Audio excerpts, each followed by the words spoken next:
سب سے بڑا کائنات کا سچ کیا ہے؟ کہ اللہ وحدہ لا شریک ہے۔ یہ کائنات کی سب سے بڑی صداقت ہے، سب سے بڑی حقیقت ہے، سب سے بڑا کائنات کا یہ ضابطہ ہے کہ اس مخلوق کا خالق، مالک، رازق اللہ ہے۔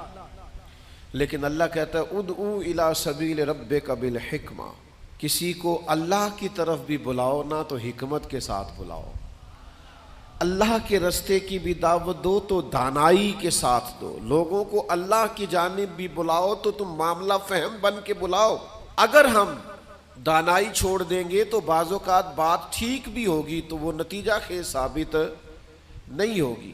وہ کسی نے کہا تھا بات اگرچہ بے سلیقہ ہو کلیم، پر بات کرنے کو سلیقہ چاہیے۔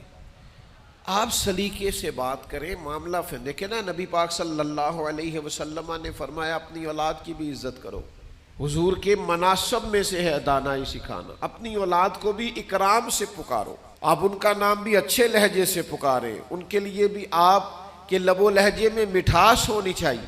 لیکن ہمارے ہاں یہ ہوتا ہے کہ بہت ساری جلد بازی، بہت ساری طبیعت کا الجھاؤ، بے چینی، بے قراری، ہر چیز کو سختی سے ٹھیک کرنے کی کوشش کرنا۔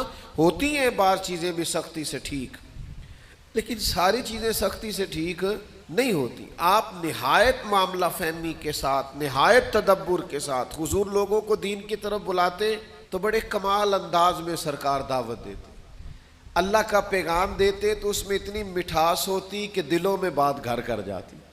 کچھ لوگ کہتے ہیں جی، وہ ان کا اپنا فلسفہ ہے، کہتے ہیں جی میں چونکہ سچا ہوں اس لیے کڑوا ہوں، میں چونکہ سچ بولتا ہوں تو سچ کڑوا ہوتا ہے تو لہذا اس لیے میں لوگوں کو اچھا نہیں لگتا۔ تو میں ان سے کہا کرتا ہوں بھائی سچ نہیں کڑوا، آپ کا لہجہ کڑوا ہے۔ کائنات میں سب سے زیادہ سچ مدینے والے محبوب نے بولا ہے، اور اتنا میٹھا کر کے بولا ہے، اتنا پیارا کر کے بولا ہے کہ حضور سچ بولتے جاتے تھے اور سچ دلوں میں اترتا چلا جاتا تھا۔ سچ بولیں لیکن خوبصورتی سے، لیکن محبت سے، لیکن دانائی سے۔ یعنی ایک صحابی آئے تو ان کے چہرے پہ بڑا جلال تھا اور ان کے لہجے میں بڑا غصہ تھا، اور وہ بڑے بے چین اور بڑے بے قرار تھے کہ یا رسول اللہ میں ان مشرکین کو چھوڑوں گا نہیں۔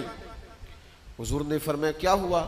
یا رسول اللہ وہ آپ کا نام بگاڑ کے لیتے ہیں، وہ بگاڑ کے نام لیتے ہیں اس لیے کہ وہ کہتے ہیں اگر ہم محمد مان لیں تو محمد صلی اللہ تعالی علیہ وسلم کا تو مان ہے جس کی بار بار تعریف کی جائے، تو وہ نام بگاڑ کے لیتے ہیں، اور نام بگاڑ کے آپ کو برا بھلا کہتے ہیں۔ تو سرکار مسکرائے، فرمایا پتہ نہیں وہ کس کو برا بھلا کہتے ہیں، پتہ نہیں وہ کس کا نام بگاڑتے ہیں، مجھے تو اللہ نے محمد بنا کے بھیجا۔